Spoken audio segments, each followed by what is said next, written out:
Okay, and that's great. I don't think anybody has really been kicked out. Okay, what I'm going to do is I'm going to go over the calculations you need to know for the 91161. The booklets go into a lot of detail about atoms and how we get things. I'm not going to go into that detail very much, but you're welcome to ask questions on it. I'm going to focus more on what you need to know for the standard, or what you'd also need to know perhaps for the exam standards that also require these calculations. Now, just checking the background, people that are, in this lesson, have you done any of the 2011 or 12 booklets?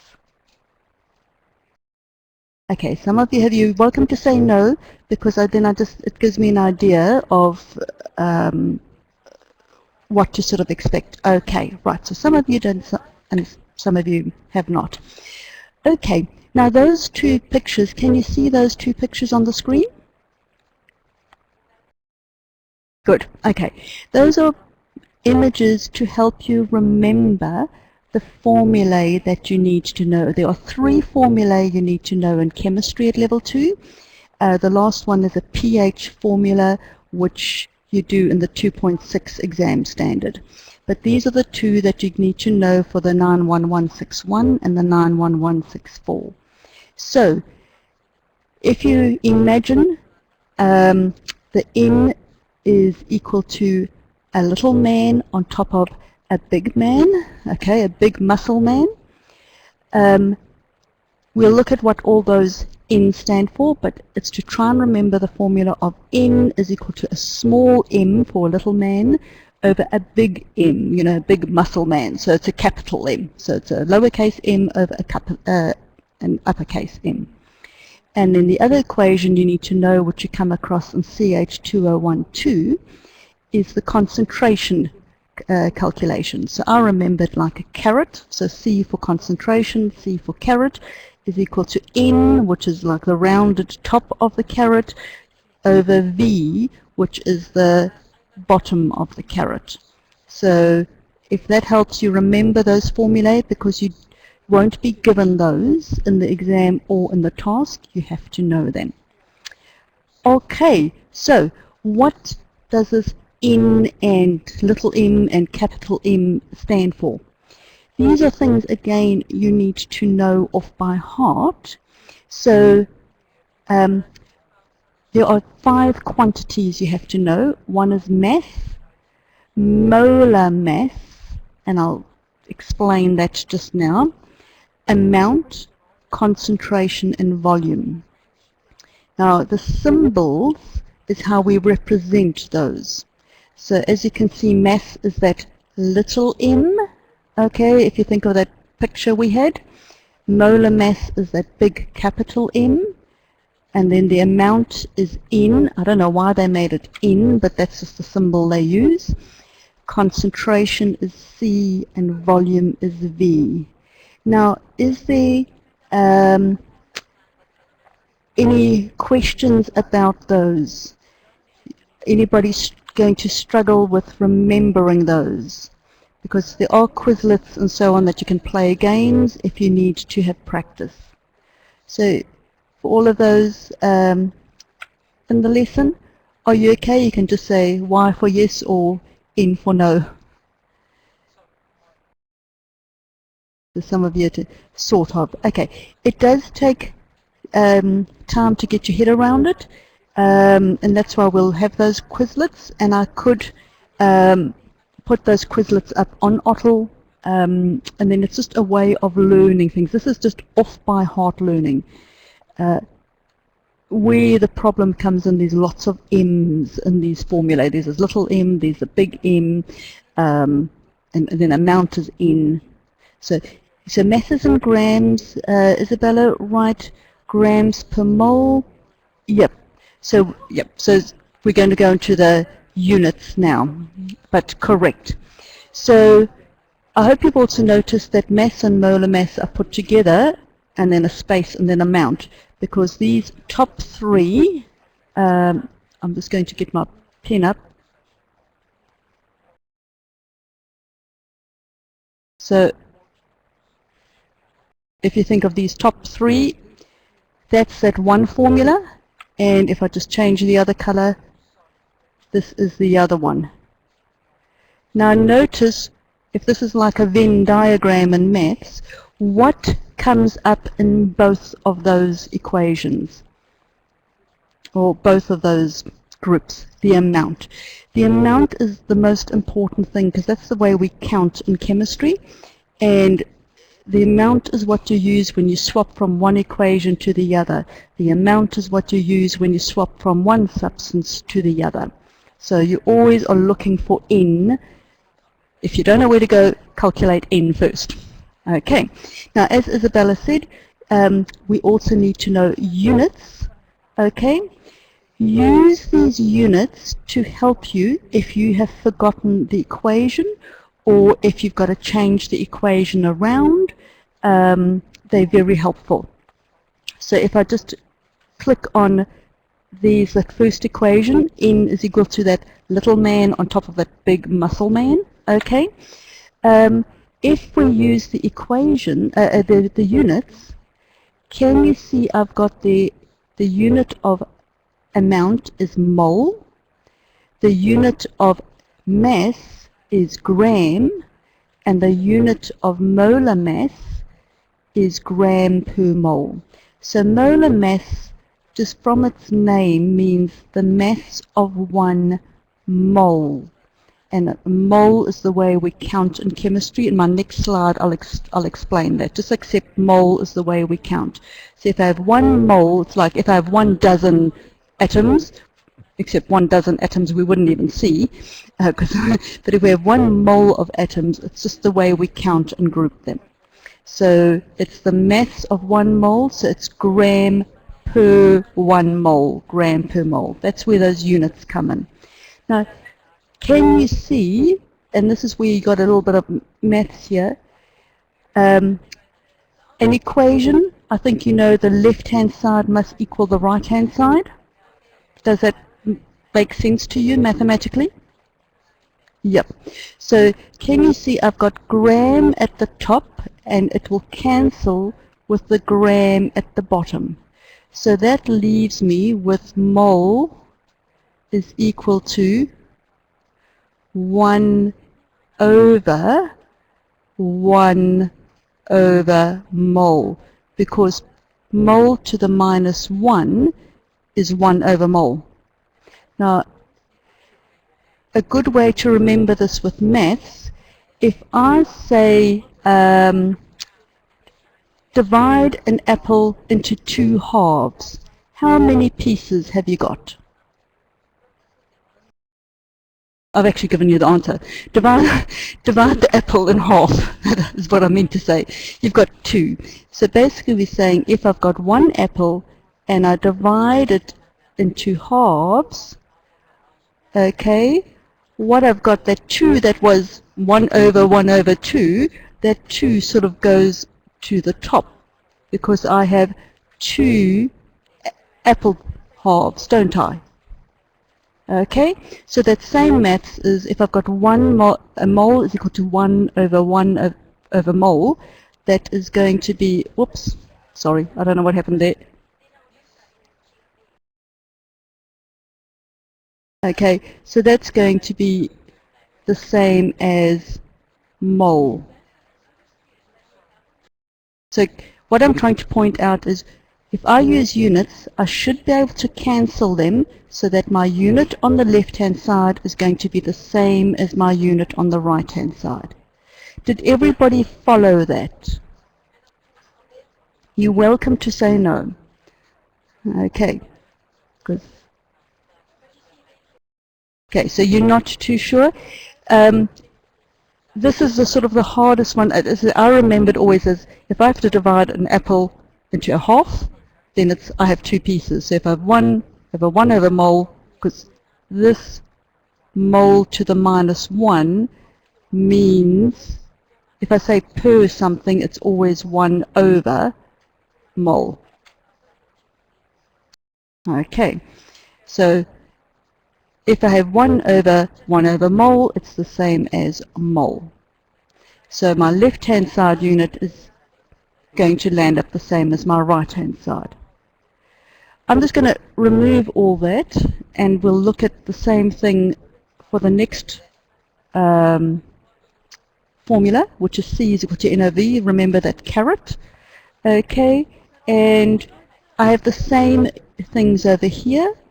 My units on my left-hand side must equal the units on the right-hand side. So if I just change color, I've got mole per liter on the left-hand side, and I think it's much clearer that I've got mole if it's the same as times 1 over liter. So mole over liter is the same as mole times 1 over liter. And can you see that is then moles per liter? Okay. So where is this useful? This is useful using the units when, say, let's use this first one, the top one. M is equal to small m over big M. That's fine if you're wanting to calculate the moles, because then I can just remember that picture of n is equal to the small man over the big man. But what happens if you actually have to calculate the mass? So you want mass on your left-hand side, and you want everything else on the right-hand side. So this is, have you all done algebra at level 1? Because I find this is often where students struggle, is with this algebra. Okay, so some of you have, not everybody's answering, so some of you may not. So to swap things around, I want m by itself. Okay, so I'm going to try and just keep m on the, so the little m for mass on the right hand side. So to get rid of the capital M, can you see by maths, if I multiply this side by capital M, and being equation, well done there guest, but I'm just going through all the steps. Being an equation, whatever I do to the right hand side, I have to do to the left hand side. So if I multiply by capital M on the right hand side, can you see that that M is going to cancel out that M? So I've got M over M, or capital M over capital M. Can you see they cancel? And that'll give me the equation that Guest wrote down there of small m is equal to N for November times the molar mass. Now let's use units to check if this one is correct. So I'll just do it down here. I have grams on my right hand side. So I want to land up with grams on the left hand side. If I don't land up with the same unit, I have not done the equation correctly. So what is the unit for N, for mole? Oh, I've given the answer. What is the unit for amount? Does anybody want to type it down? So Nicholas is typing, I see mole. I'll try not to give the answer next time. Okay, what is the unit for molar mass, which is that capital M? Does somebody want to have a go and type it?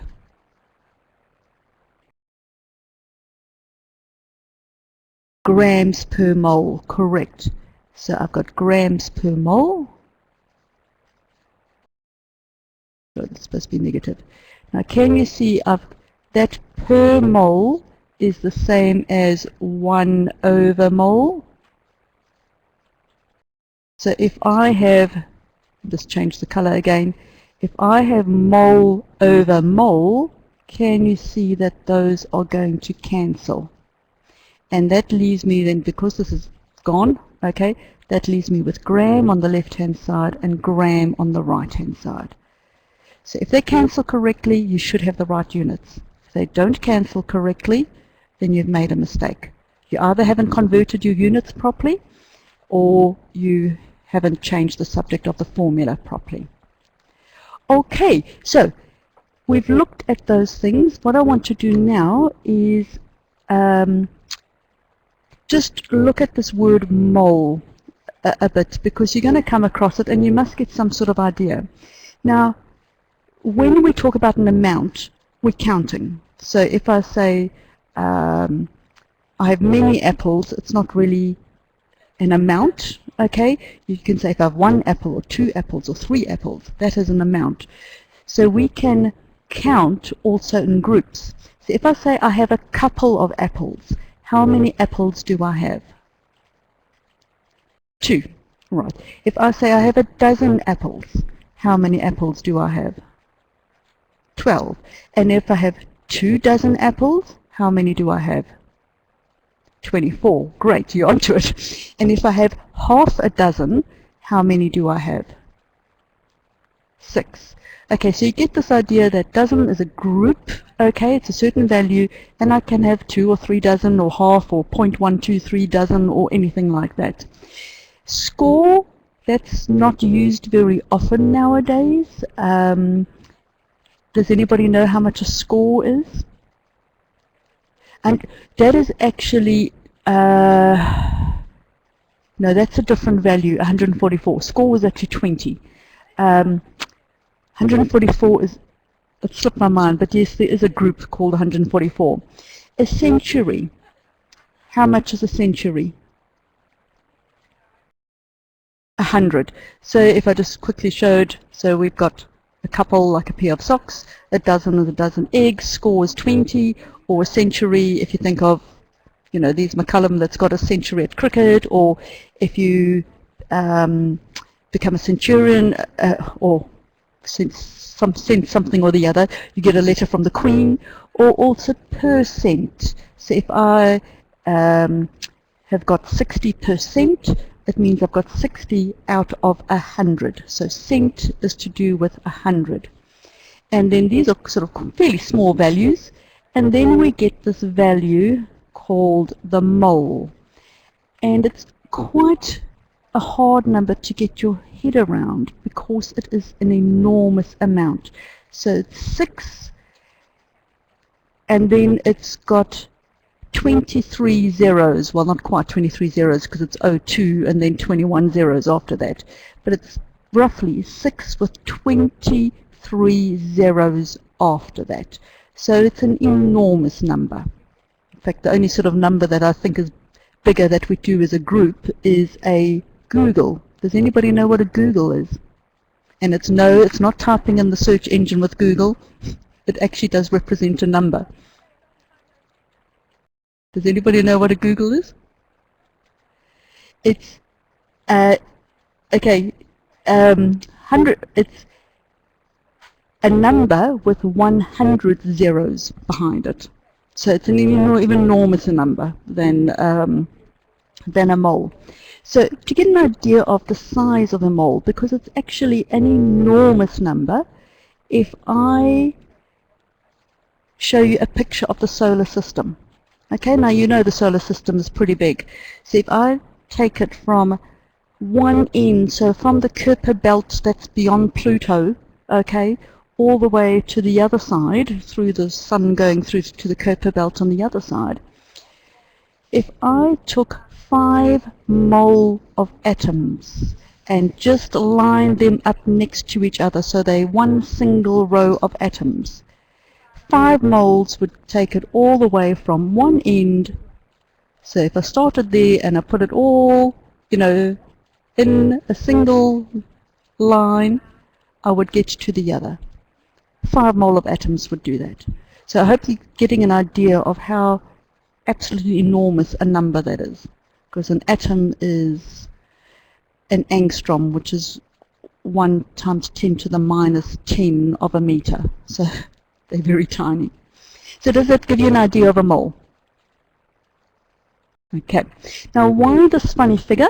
I mean, where did that figure come up from? Okay. Avogadro was a person that dealt with it, and it really was brought about was if you take the mass of that substance, 1 mole of it, then it would come up to the same value in grams. So that's just simply, he did it with a whole lot of gases. He worked it out with gases and all sorts of things.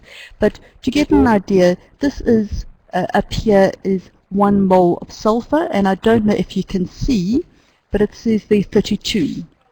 So 1 mole of sulfur has got, so 6 times O2 times 10 to the 23 sulfur atoms weighs 32 grams. And if I've got sucrose, that's sucrose over here, if I have 1 mole, or 6.02 times 10 to the 23 sugar molecules, it's going to weigh 342 grams. And this is the same for potassium permanganate, it's 1.58. Carbon, so if I have 1 mole, or 6.02 times 10 to the 23 atoms of carbon, it's going to only weigh 12 grams. Because atoms of different elements will weigh a different amount, and that's why we come up with all these different figures. And the same thing with copper. I don't know if you can see there, that weighs 64, and water has 2 oxygens and 2 hydrogens and oxygen, and so it will weigh 18 grams if I have 1 mole of it. So have you got an idea of what a mole is? And we sort of count chemistry really through its mass by using the molar mass. Okay, if you can't get your head around it, that's fine.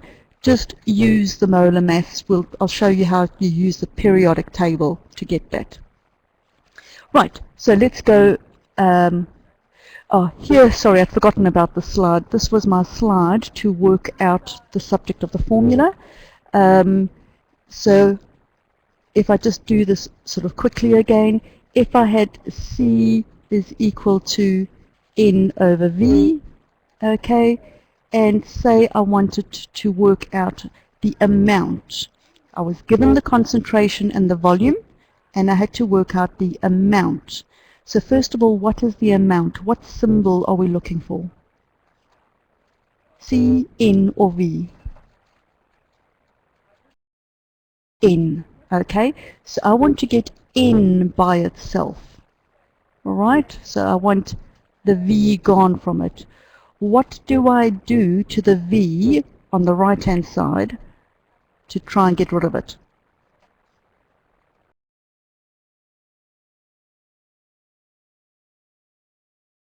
So guest is typing. So, right, multiply both sides by V. So if I have V there, I have to multiply this by V, and of course, being an equation, I have to multiply this by V. And so that will cancel out with that, leaving me with N is equal to C times V. And remember, if you use units, the unit of N is mole. What is the unit of concentration? Let's see if anybody remembers.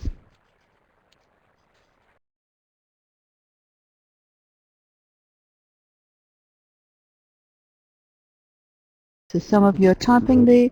Mole per liter, brilliant. Okay, so that's mole per liter, and volume will be liters. So I hope you can see, if I just change the color a bit, the liter is going to cancel out with this per liter on this side, leaving me just with mole. So use units to help you. Make sure that you've got the correct formula. It's very common for a student to just make a silly mistake, and they'll say it's C divided by V. You know, because they're in a rush, they're trying to get to the final answer. So always look at it, check with your units. Okay, now we've only got sort of like 5 minutes left, so I am perhaps going a bit slower than what I expected. But this, as I say, you have to know both of those equations, and for achieved, you must be able to do one-step reaction calculations. Merit, 2 steps in the calculation, and excellence, you need 3 steps. So what do I mean by 1 step? So 1 step is if you just did one part. So can you see there's my mass, my molar mass, and I have to work out amount. Or I get given amount and molar mass and I have to work out mass. You know, I can go backwards or forwards. That's what we call one step. Okay? Two step, you'll come across it where it's this given, and we don't worry about this middle bit because it's in a 1-to-1 ratio, and we go and find the mass of another substance. So we've been given one substance and we're working with another substance. So we're doing that one changeover. And then excellence is when we look at what we call the mole ratio as well. So if you're given mass problems, this is the formula that you've got to remember, that picture of a little man over the big man. And then just remember those three steps. Do you notice that this is what I call the mole ratio? Remember that slide I showed with the two groupings and then a space and then amount and then the two groupings below it? Remember, amount is the bit that connects everything together. So if you don't know what to do, calculate the amount. Okay, and then you're on the right track. So let's quickly do a problem before we finish off. So here's an example. So this would be an achieved level question. Now, I have to calculate the amount. Okay, you're told that. You're given the substance, and you're given that 25.0 G.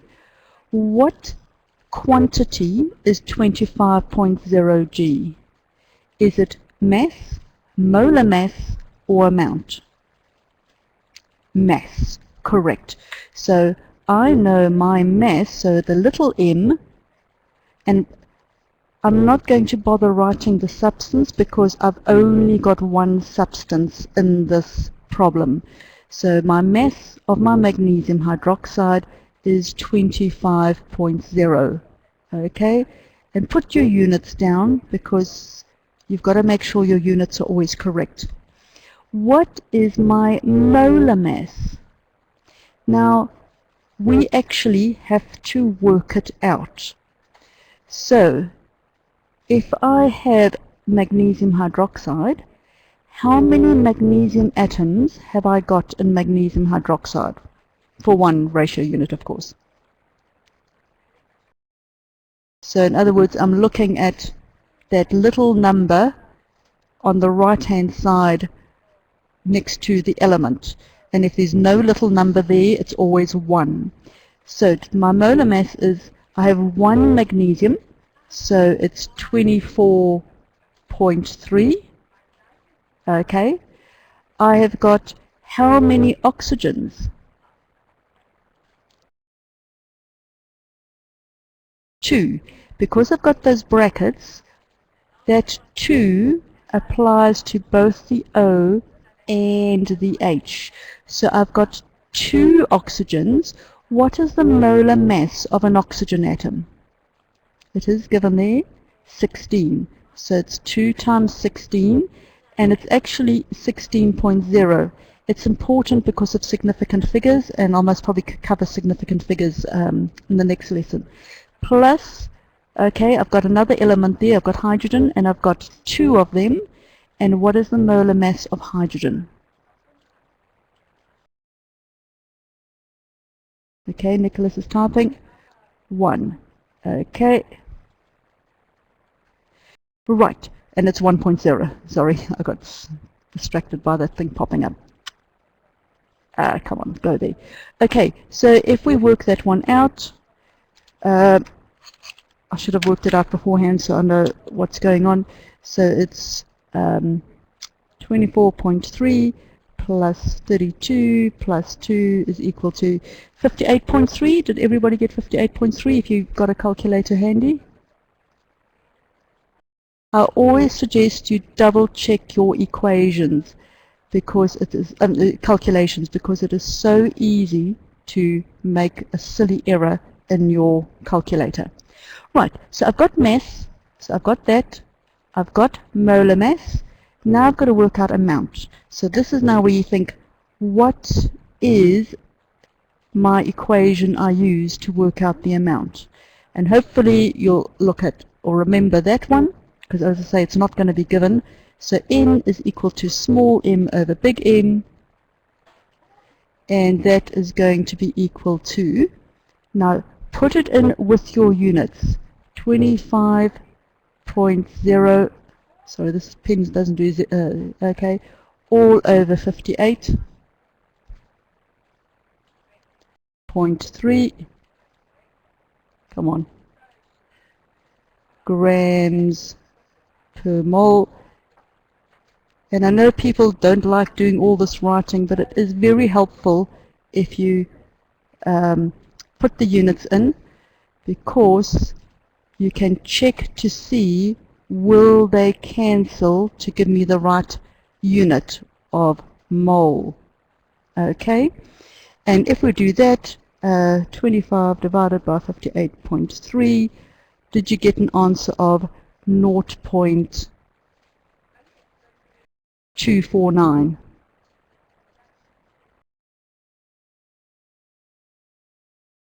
I've done it to 3 significant figures because I have 3 significant figures there and I have 3 significant figures there. I can't make it have more significant figures than my least accurate data. Okay, we've gone 2 minutes over time. I know most probably the people that are here have, you know, understood the work, but now next week is a long weekend. Oh, 4, thank you. I misread. 4 transcription errors are also very common as well.